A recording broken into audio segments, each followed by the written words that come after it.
you're going to go over there and say, hey, you put that knife down, and he's going to turn and run to you. So now suddenly you went from, I'm getting in my car with my wife from Target who has the baby, to you have this maniac with crazy eyes and a bloody butcher knife running at you. And you've never had training for any of this.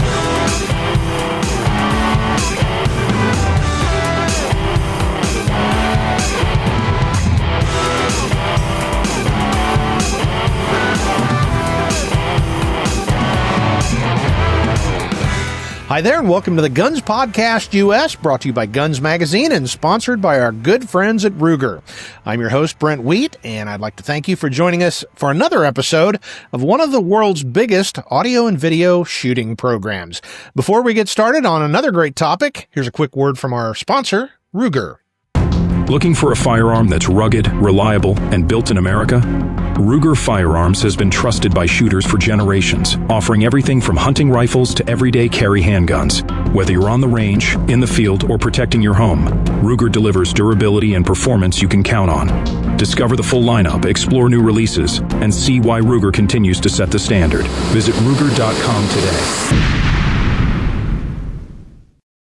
Well, today our episode is going to kind of be an advice column somewhat. It was proposed by our unofficial guest host, Roy Huntington. And today we're going to talk about when to hold them and when to fold them. But before we do that, hey, Roy, how's it going? I really don't know. I mean, I haven't checked with my wife today to see how it's going, and so we'll know more after that. But Thanks for asking. That falls under the category of enough said. Okay, let's move on. So anyway, now today we're going to talk. It was funny. Right before we hit record, we were kind of just vamping and talking about it. And then suddenly the words from the old Kenny Rogers song, you got to know when to hold them and know when to fold them. And that lines up perfectly with our topic today. We're going to talk about self-defense and when you need to get involved and when you need to run like a scared little bunny. And this is a topic we've talked about many times, but we've never, I don't think, actually devoted a episode to it. So we're going to give you some thoughts. Of course, I got to do the disclaimer. We are not lawyers. We didn't play one on TV, and we've not stayed at a Holiday Inn Express recently. So this is for entertainment purposes only, but at least we're going to give you some ideas of what is it, Roy? Probably about 60 some years or 70 years of total law enforcement experience combined at big and small agencies across the country. A gazillion years. It feels like that. I will say, totally off topic, we have the monthly Old Fart Retiree Luncheon and BS Festival, and we just had it yesterday, and it's funny, we tend to tell the same stories over and over. Remember that time that we did this, but we've been there and done it and survived it and worn out a couple of t-shirts in the process. So we're going to talk about this topic because don't you agree? This is one of those things that folks who have not had, say, legal training or professional, even firearms instruction, they're always saying, I've heard you can do this, or should I do this? Or, it's one of those things that people ask us a lot. Let's start at the beginning. I was in our public affairs unit for a little while, and part of the glorious duties of that was to attend neighborhood watch meetings, right? And invariably, every single time, someone would put their hand up, and I would say, yes. And then they would say, is it true that if you shoot a burglar on your front porch, you should drag his body inside? Nah. Put your fingers in your ears. And I didn't hear that. No, I didn't hear that. You never heard? No, but surely you heard that from people. No, I'm right? saying that's always my answer, because I got the same thing. It's like, la, I can't hear you. No. So which then leads into it doesn't matter where you shoot him or how you kill him, as long as you were in fear for your life. Yeah. And so you would say, if you were in fear for your life and he was standing on the front porch, then okay, but you don't move his body, because that means all the lights and sirens go up in the air. But I think too many people, the average Sam and Susie homemaker, I think I should get a gun for protection. That's fine, right? And then that's where it stops. They get a Mm-hmm. gun, but they don't ever really learn what are the rules, when can you act, when can you not act, and more importantly, which is I think what we're going to talk about today, is when should you act? Yeah, And exactly. when is it best, as you say, to fold them?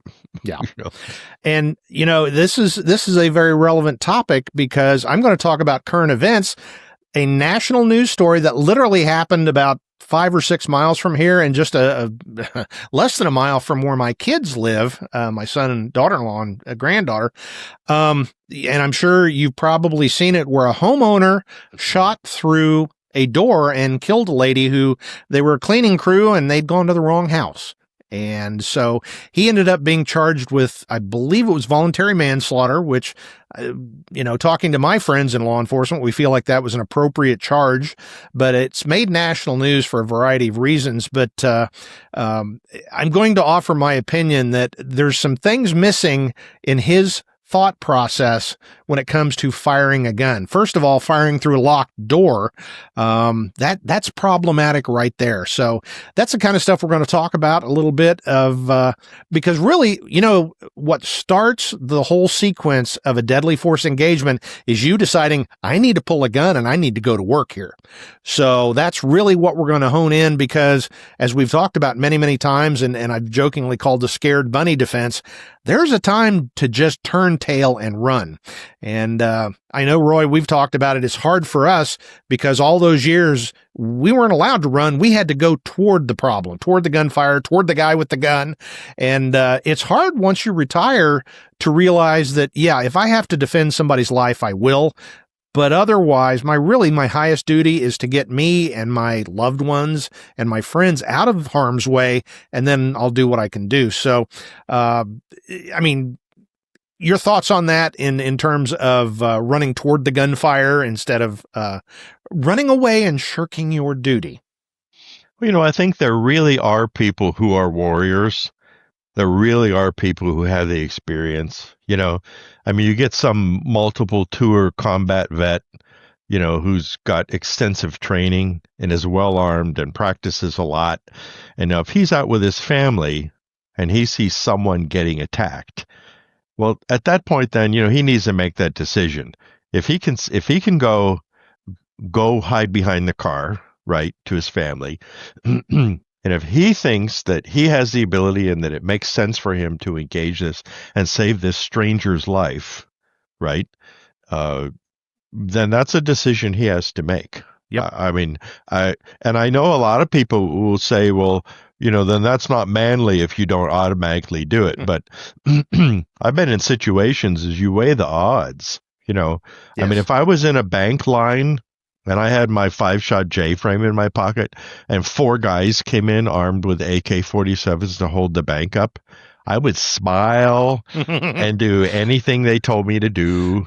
I'd be a good witness. I would be the world's best witness, Now, if the gun came out and he was going to shoot somebody, like I knew that for sure, you still have a decision to make. In other words, could you win this fight? Mm-hmm. Right? Maybe if I had a high capacity 9 and I was in a position in the bank and I could call upon my old, IPSC and IDPA training and go blink, blink, blink, blink, blink and shoot all 4 real fast. I don't know. That's a decision you'd have to make there. But I think for people to just assume, oh, well, if I see something, I'm going to get involved. Yeah. That is really not always a good idea. As I had somebody tell me one time, and he did just that. Then he got sued by the bad guy who didn't die. Mm-hmm. He got sued by the victim who was wounded in the altercation. He got sued by the store that he was inside when he pulled his gun and started this fight, basically, right? And so to what end?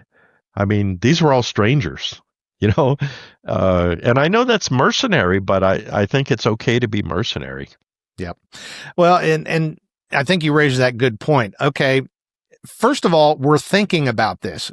We've talked about that. The whole pre-plan, when I walk into a convenience store, certainly when I walk into the bank like I did yesterday, I'm looking around, I'm being aware, I'm thinking, okay, if the guy suddenly bursts out the front door with a shotgun, what am I going to do? Am I going to go this way, that way, or am I going to try to engage? And then, you get beyond that decision. Like you said, there's 4 guys with AKs and you got your 5-shot J-frame. Well, if they're getting ready to shoot somebody and they're all standing there and, 3 of the 4 have got their back to you, that's one thing. It's a whole different deal if they're, if they've used good tactics and they're spread out, and you're going to lose that. So you might get one bad guy, but you're going to die. And that might exacerbate what's going on to the point that there's been, countless examples of where when victims did fight back ineffectively, it angered the bad guys and they ended up hurting everybody. So that's the thing. There's no hard and fast rule. And it's like we always like to say, carrying a gun's a thinking person's occupation. And like you said, Roy, I think you hit on another good point that we hear a lot is a gun is not a magic talisman, or to use a big word, or a magic thing. And going back to this gentleman that allegedly killed the cleaning lady, he said in the media in numerous places, so I'm comfortable saying this, he had bought this gun years ago and hadn't fired it ever. So, that puts another layer of, like you said, Roy, you're an IPSC competitor.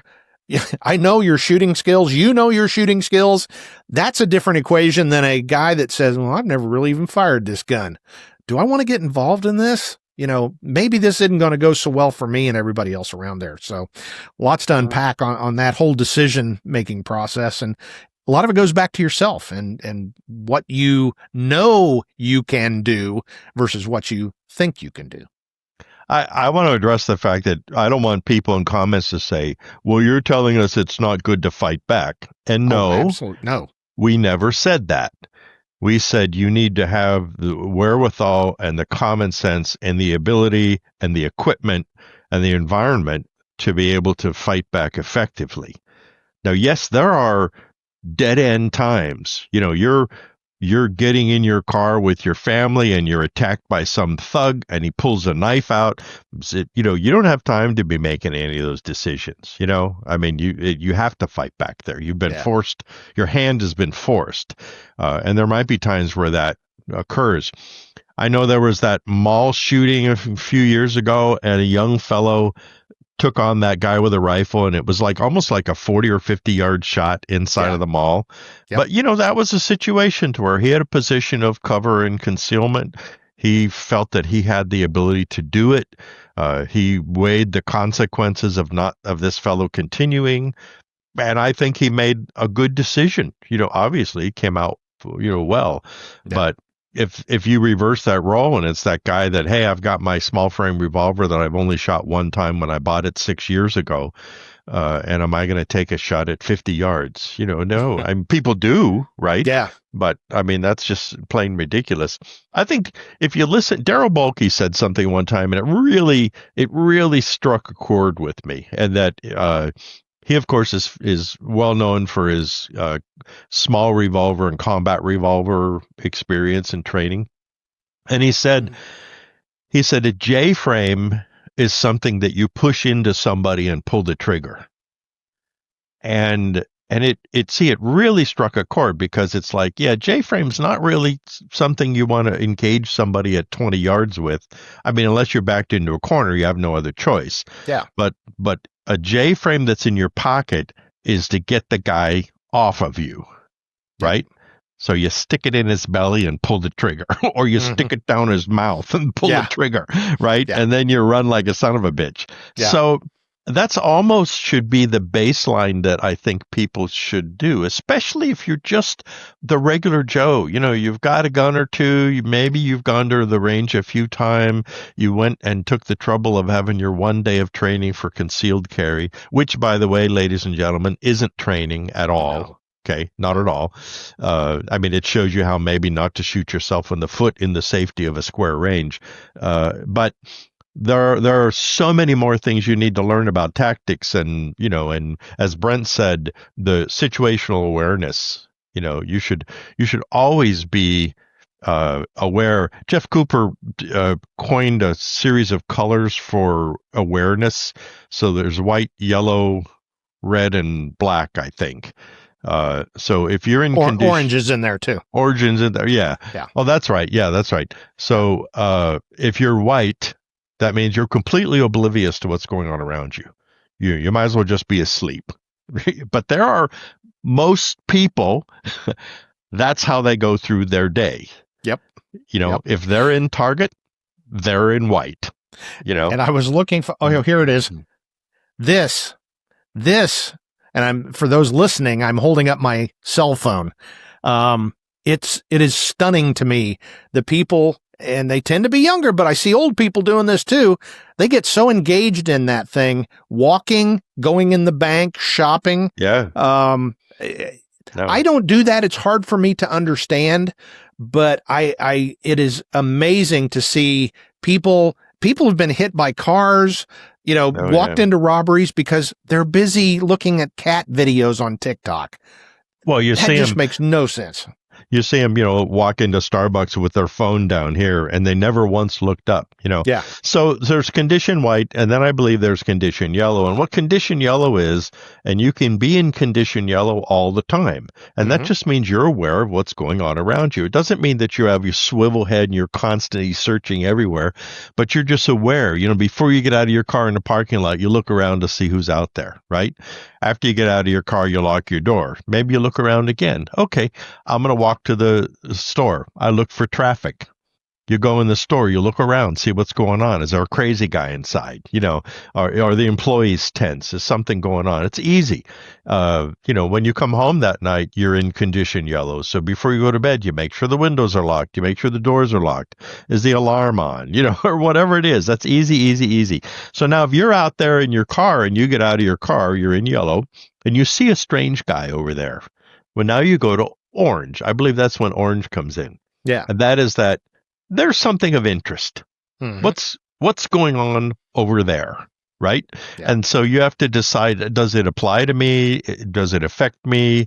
Is it anything I should be thinking about having to take action on? I don't know. But at some point, if that orange threat pulls a big butcher knife out, well, now you go to red. Yeah. Because red means you have identified a threat. Right. And at this point, you need to be doing whatever it is you're doing, including get in your car and leave. Yeah. Right. Yeah. And then I believe he had a condition black, and black just meant that, well, you were engaged now. Yeah. Shots are being fired or the fight is on. But I think the two things that are most important there is don't be in condition white. Don't be that person, as you say, with your head buried in your phone as you're going about your day. Which is hopeless for us to even say that because everyone's still going to do it. Yeah. Yeah. But I mean, at least try for yellow sometimes. Practice a little bit. Yeah. Yep. So, well, talking about that decision process and I hope to remember to go back to what you just talked about because I was going to use an example from when we just visited your house and you and I went to the store and took our dogs. And I think that was kind of instructive on maybe how to do things. But I was also going to say a story that I have told before, so I won't go too long with it. But myself and Kevin Mishlowski from USCCA were partners out at Guns 2 years ago. We were in a team tactics mini class, and we were in one of the shoot houses, and so we get set up. We're wearing sim gear, and we're in a quote unquote hotel boarding house or whatever, and there's a problem in the hallway. So then the instructor goes, go. So we hear all this commotion, and the role players are drunk buffoons, and then they're guns, and all this. So we set up, we're in position, Kevin's a great shot, I believe current or former law enforcement officer. Okay, so we're set, we've got good cones of fire and stuff, and the guys come in and bang, bang, and shoot them up, and I think one of us got hit slightly, and we took care of business and killed the role players. And so the instructor comes in and goes, okay, you acquitted yourself honorably. Did you think about just barricading the door? Well, no. No, we're gunfighters. We're gunfighters from hell. Yeah. We want to invite them in. But that really drove home the point that, we were certainly ready if they came in the room, but why even allow them to come in the room? Don't engage, don't insert yourself into a problem or invite a problem. And I'm sure you probably have too, Roy, but I've done that as a younger man where I inserted myself or took steps that I didn't need to. And it was probably based on ego more than anything else.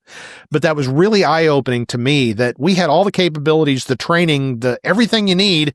We're ready to go to a gunfight, but as I believe Sun Tzu said in The Art of War, the best battle is one that you don't fight. So that one moment, even though I've had a lot of experience, that one moment really, really got into my head about, all we had to do was push a couch up against the door. And I mean, we're still ready to fight if they come in, but they're in a really bad position.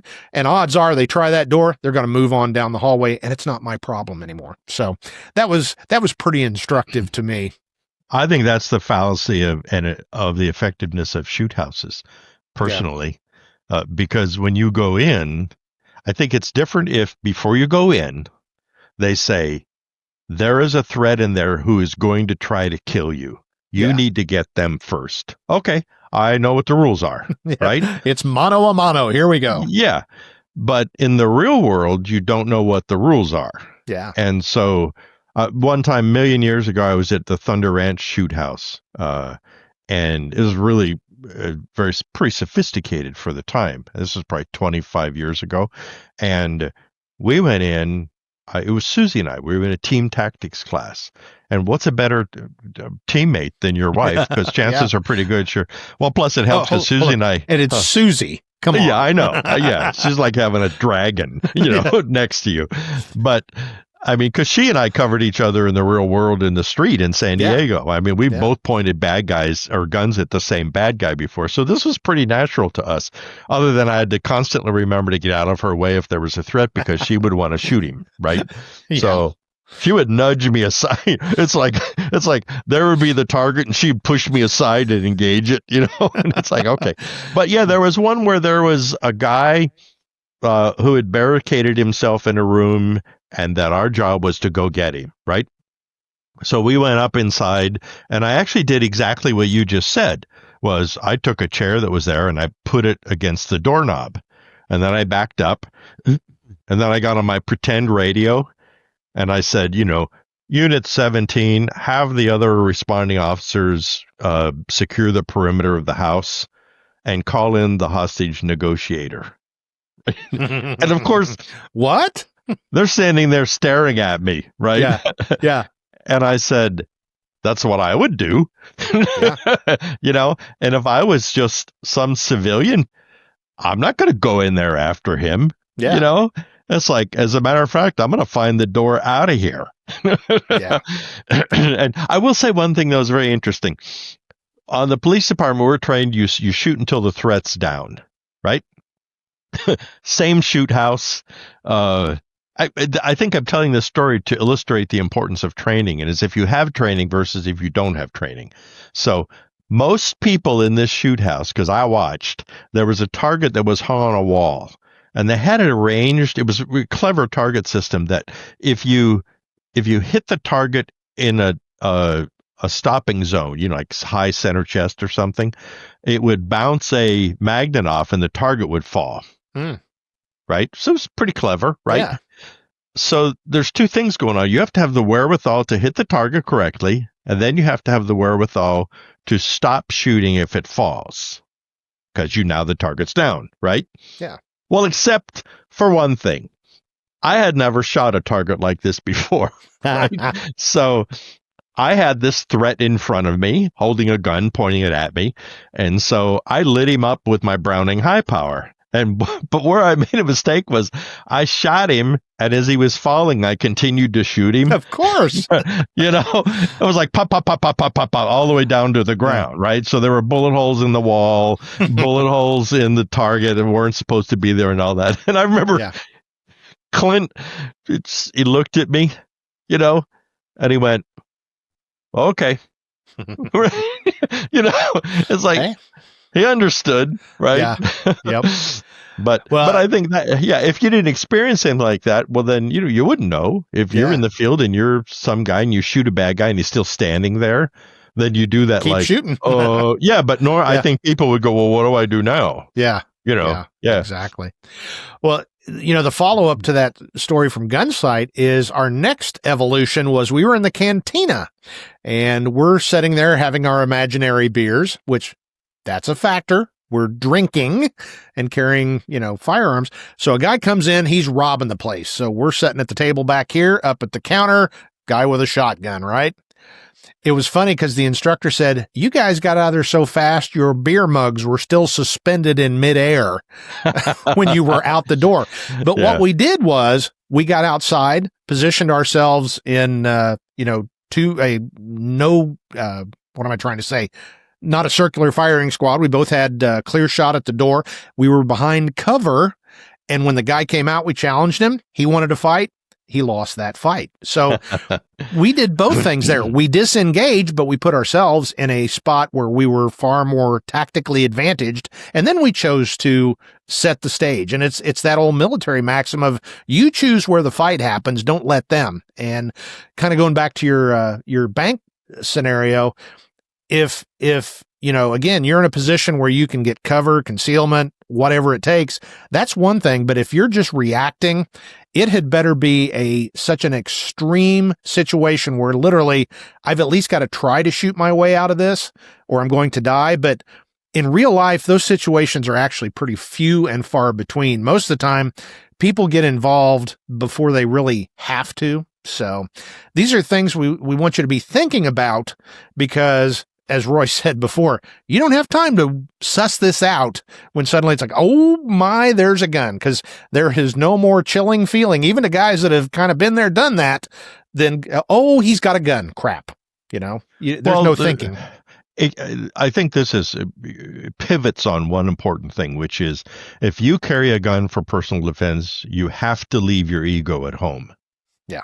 Period. And so just because somebody disses you, just because something happens and you think, well, if I don't intervene, then people are going to think that I'm a fraidy cat or, in other words, all of that does not apply. Yep. It's really important. And I think there's two categories here, though, and we've touched on it. There's the seasoned, trained combat or field police vet, with carrying a real gun, and he's got a lot of training and his training is current, right? So he or she may be better qualified to intervene in a situation where, not just like, hey, this could be a bank robbery, but like this person is attacking this other person with a knife. I have the ability to probably interfere with this and stop it, right? Okay, that's good. Now, though, you're Casper Milquetoast, and you've got your wife and she's holding your baby and you just left Target and you're walking to your car and you see two transients starting to get into a fight and one of them picks up a baseball bat. Well, you should get in your car and call 911 and let them know what's going on. Yep. Because why risk your family? Why risk your life? You don't have the training for it. You probably don't have the gun for it, maybe, right? Yeah. When was the last time you tried engaging a target like this in a training scenario? Yep. Maybe, probably never, right? Yep. And so you're going to go over there and say, hey, you put that knife down, and he's going to turn and run to you. Yeah. Right? Because they're nuts. You never know. Yeah. So now suddenly you went from, I'm getting in my car with my wife from Target who has the baby, to you have this maniac with crazy eyes and a bloody butcher knife running at you. Yep. And you've never had training for any of this, right? Yeah. And, as they say, if you never train, or if you're in a situation, like a use of force situation, you revert to training. And if you've never trained, then that means you revert to nothing. Yeah. And we've all seen that. So, yep. So remember, though, one thing, we're not saying don't defend yourself. Yeah. We're not saying if you have the skill and you have the equipment to intervene to save someone else's life, then you should do it if you want to, right? Yeah. But but we're also saying that you need to keep your wits about you and look at the odds and look at your training and be realistic when you think about yourself. If you're a keyboard commando, that's a lot different than actually having faced it. Yeah. So, and I was going to I just thought of this, and this happened, it was after I retired, but I couldn't tell you, it's been 10 years ago. Myself and another guy who, if I remember correctly, was a police officer. We were at a training school, and I can't even remember where it was, but I remember this very vividly. We were headed into like Walmart to buy some stuff for the school. And there was a guy and a gal arguing in the handicap space of all things. But this guy, you're not supposed to judge a book by its cover, but as a veteran police officer, I judged him immediately. This guy was a crap bird. And they were in a very heated argument with wife, girlfriend, whatever she was, or drug dealer, I don't know. But it was obvious to us that this was on the verge of getting real physical. Well, what we did was, option number one could have been, well, run up there and here's my badge and you need to stop this. And now I've inserted myself into a problem that maybe I can't handle. The option B that we took is we did the same thing. We both got behind a parked car right across. We watched, and because other people were calling 911. So we knew the police would be there instantly, but we both said later, we didn't even talk about this, that we were posted out, we were ready to go, and if he started to hurt her very badly, pulled out a gun, a knife, a baseball bat, and hit her, something like that, to where it was pretty obvious he was going to kill her, we were going to shoot him. But again, that was a decision that we instinctively made based on the circumstances and didn't even really have to talk about it. We just got in a position, if we have to shoot him, we will, but we didn't have to. And so we actually never got involved until the police were there, and they had to fight him, but they took care of that real quick, but got him in cuffs and all that. So we walked over and identified her. Yeah, we saw, and he open-handed slapped her, and, she was being a pill too, but, and I don't know what ended up happening other than he left in cuffs. But that was a situation where I think we did the right thing, that we were ready to defend this woman if she was going to be killed, but it didn't ever get to that point, and we didn't insert ourselves and make it worse to where, if we'd walked up, this guy was angry enough, he probably would have come at us, and at that point, we're going to have to shoot him. And I've got no problem with that, but I'd rather not shoot him for all those reasons you talked about, Roy, that it ain't like TV. It gets pretty ugly afterwards. And, we've got friends, and I was just talking to one this week that is still dealing with the aftermath of his shooting 20 years later. So, well, and I think the core thing to learn from that situation is you both had training, and the average person walking flat-footed into Walmart that day doesn't have the training, and they react rather than act. Yeah. Some years ago here, we live on some property, and our driveway is a third of a mile long, and our neighbor at the top of the hill called me one day and said, "Hey, Roy, there's an accident out front, and some guy is screaming at the girl who's still in the car." And I said, "Well, okay." I said, can you tell if anyone's injured? She said, "No, I can't tell." I said, "Hang up, dial 911, make sure the cops are coming." And now at that point, because, okay, there was an accident, there may be somebody injured, we've got a guy who might or might not be out of control screaming at a girlfriend, right? Susie and I are here. We're armed. We have training. I think it was safe for us to at least go up and kind of see what was going on, right? Which is exactly what we did. We got in the Easy Go. We drove up there. We stopped about, probably 10 or 12 yards from him. And I got out. Their car was stopped out on the roadway. I had my hand on my gun that was in my pocket. Susie stayed at the Easy Go with a really big gun that he didn't see. Yeah. And so what I did was, and this is what you need to listen to, was I didn't say, "Hey, stop, police," right? I said, "Hey, is everybody okay? Is the girl all right? The cops and the ambulance are coming right now. They should be here in a second. I just want to make sure everybody's okay. Are you okay, sir? Do you see? Right?" Now they're a little distracted, and they're, and sure enough, he calmed down. He went, "Oh yeah, that bitch, she just got in this crash." Yeah. I said, "Is she injured?" "No, I don't think so." ma'am, are you okay? And then so we distracted him. Mm-hmm. And then, within a minute or two, the cops showed up and I just said, yeah, okay, that's what we saw. If you need us, we live there. But I did have to laugh, though, because as I turned around and walked back to the Easy Go, I saw that Susie had a bead on this guy. Oh, yeah. And if he had done anything silly, it would have been his last act on earth. I was going to say, you can talk to me or you can talk to her. And or you can talk to her. Yeah, it was really funny. And when I went back, she said, damn. Yeah. But again, it's a funny story, but I think that's the important things. Like back to that situation, you got a couple bums fighting or something. Maybe all you need to do from over here is just go, hey, the cops are coming. Yeah. Right. I mean, 99% of the time, everything stops. Mm-hmm. Yeah. It's just like, and half the time, one of the guys or both are going to run away because they got warrants. They don't want to deal with the cops. They never know. Yeah. But even if it's a husband and wife thing and he just slapped her or something, say, hey man, the cops are coming. I just called them. Yeah. Right. Oh wait, I think I hear the siren. Right. Yeah. I mean, always cheat, always win. There's nothing wrong with that. But yeah, don't go up there and try to intervene and Yeah. And if he's actively stabbing her, I'll tell you about a situation that really gave me pause. It happened in Indianapolis at the convention center. And I don't know the details. I just read it in the paper. But there was a crazy guy, a homeless guy, crazy guy. I don't have any problem saying that. He was wandering the halls of the convention center and came up to another guy and just choked him literally to death.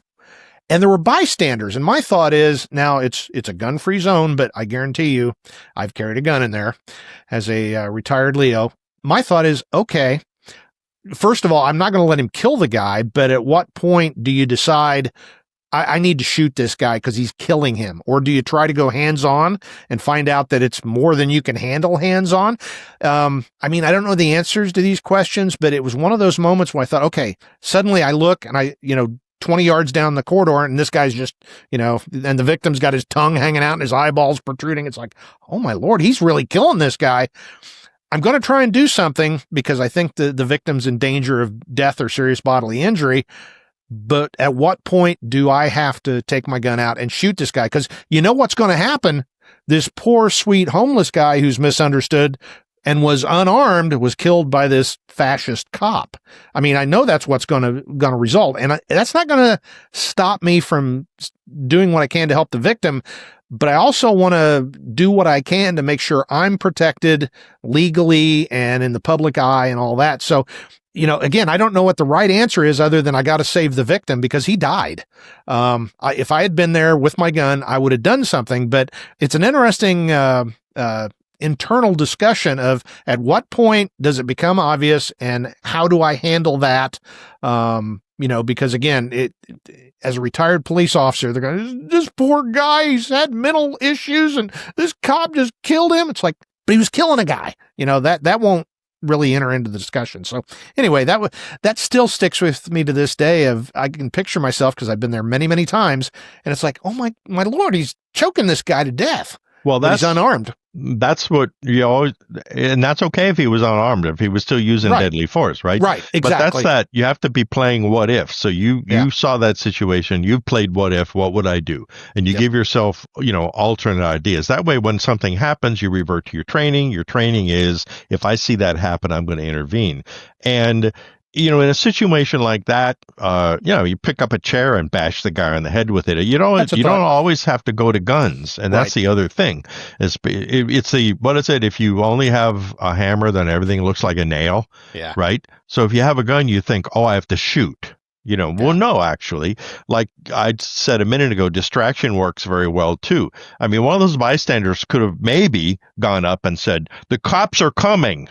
Yeah. They're here right now. I mean, you try, if you don't want to hit him in the head with a chair, then you try something like that or kick him. No, they're afraid. It's like, I mean, I don't know what percentage of adults in America have actually really honestly been in a fight, but it's probably not real big. And getting smaller, I think. Yeah. Back to that distraction thing. Massad Ayoob has a technique. I don't know if he developed it, but he promotes it. And I think it's really, really smart. And that is that you take like a $20 bill and a couple of ones, real obvious, and put it on a little cheap money clip, and you keep that in your pocket.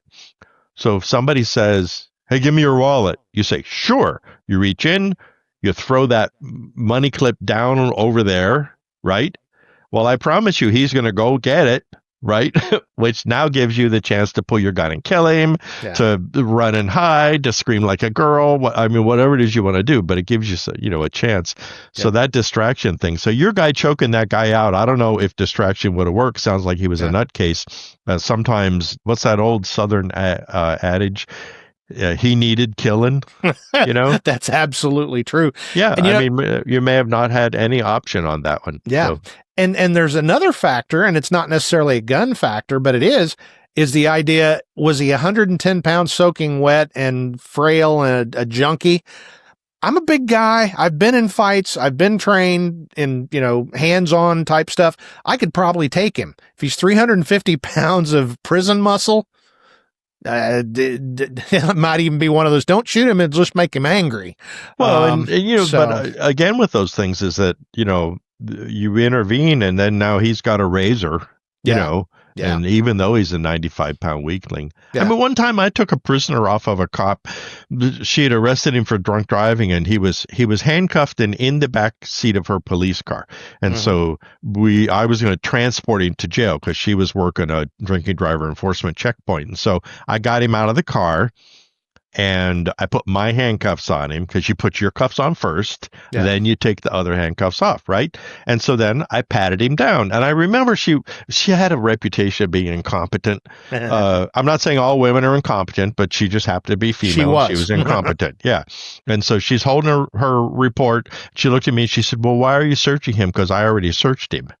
And I said, well, I always search prisoners again if I'm going to transport him. And I found a little Raven 25 automatic in his back rear pocket. Yeah. And I remember there were 4 or 5 guys around like this watching, and I reached in. As soon as I tapped it, I knew what it was. I reached in with 2 fingers and pulled it out, and it was nickel plated, and it was nighttime, so it was shining, and everyone's put their flashlights on it. And I said, this is why I search everybody. And she went, well, I guess I missed it. It's like, no shit. You did. Yeah. So, I reported that. I'm sorry. You don't let that go. Yeah, exactly. And everyone, after she walked over, harumphed off, and they looked at me, and they all said, well. And I said, yes, I'm going to tell her, Sergeant. So. Well, Roy, I just looked down at the clock, and we've been going over our allotted time. I knew this would be a good discussion, but I feel like we've only scratched the surface. So if folks want to leave a comment on YouTube or drop me a line at editor@Guns Podcast U.S., I bet we probably answered some questions, and I bet we raised a bunch more. So we'll probably need to do part 2 of this, or part 3, 4, 5. But I think if I had to summarize, as Roy said, get training, be aware of your surroundings, play the what if game, and just assume that because you bought a gun and you strapped it on your hip, that you are the gunfighter from hell and you can handle any circumstance that's thrown your way. That's a recipe for failure. And if you fail in an armed confrontation, well, I hope I don't have to work that out for you. So anyway, any final thoughts, Roy, before we knock this thing off? No, I mean, if you comment, remember, listen to the whole podcast, because we never once said, don't defend yourself. Exactly. We never once said that. So, okay. Well, I think people, and not to start the discussion again, but sometimes people get offended when you hear people like us saying, well, they just think the cops and the military are the only. No, not at all. I freely admit there's a lot of quote unquote private citizens who are a hell of a lot better shot than the majority of cops. But it's not just about shooting skill. It's very important. But as Roy said, you got to, know how to shoot, communicate, move, cover, conceal, all that stuff, and the legal side of it too. So just because you have a firearm doesn't make you the gun fighter from hell. So anyway, Roy, thanks again for joining us. And here's a quick word from our great sponsor, Ruger. Whether you're on the range, in the field, or protecting your home, Ruger delivers durability and performance you can count on. Discover the full lineup, explore new releases, and see why Ruger continues to set the standard. Visit Ruger.com today. Well, thanks for joining us here on this episode of the Guns Podcast U.S., brought to you by Guns Magazine and sponsored by Ruger. Make sure you stop by gunsmagazine.com, go to the podcast tab, and we've also got email newsletters, so sign up if you haven't, and you can get good stuff delivered to your inbox every day. Also, you might check out gunspodcast.us. We've got links to the show, and we got merch too, so Christmas is coming up. Pick up your merch from what I hope is your favorite podcast. So on behalf of Roy Huntington, of course, I am Brent Wheat, the host of Guns Podcast U.S, reminding you yet again, now get out there and get shooting.